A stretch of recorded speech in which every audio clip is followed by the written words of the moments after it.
Good morning. It is October 7th, 2020. I'm Eric Sepanek. I'm here with Steve Rand. Today we're going to talk a little bit about some of the questions been coming down the pipeline to us, and now more than ever, I think it's because of all of the government overreach that we've seen in 2020, why people are so concerned today about things like their bullion and if they are safe from government, overreaching and confiscating once again. So, Steve, if you could enlighten us a little bit about the questions you've been getting. Yeah, so it's about a number of things. The paper money system, the fact that there's very little change available, and what that means. Can they take guns and can they take gold away from us again like they've done in the past? And we don't have a definitive way of saying that they can't do this.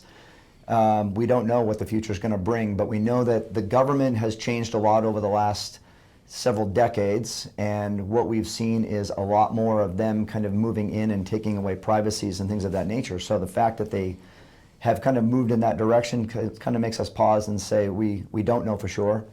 We want to make sure people have understanding of what's happened in the past and maybe how they can protect themselves from it in the future. And I know the new report we've got is going to go into a lot of that, and maybe you can help and tell people a little bit more about what that means and how they can use that. Yeah, so we're really the first ones to do this, and it's because we had so many people inquiring about it.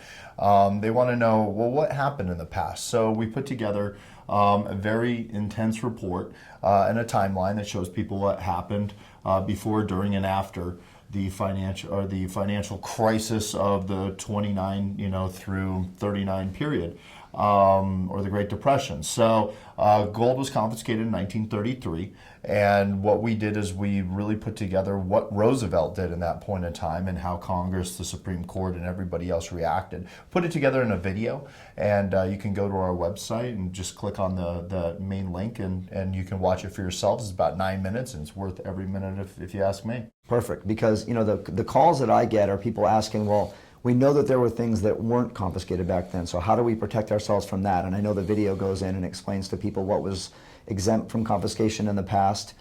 We know that the money system's changing. We know it's evolving. It started back in the Great Depression with, when they confiscated gold, and it was basically the first version of quantitative easing. And then, of course, in 2008, we saw what that means when they just, Bernanke said they can just drop money from helicopters, but even then they hit the limits.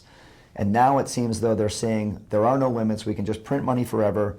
This modern monetary theory that just allows them to be able to perpetuate this debt, but at some point, there's a means to an end, and who knows if it could go back to this type of a confiscation and put us back in a gold standard, or one of the resets that a lot of the economists are talking about.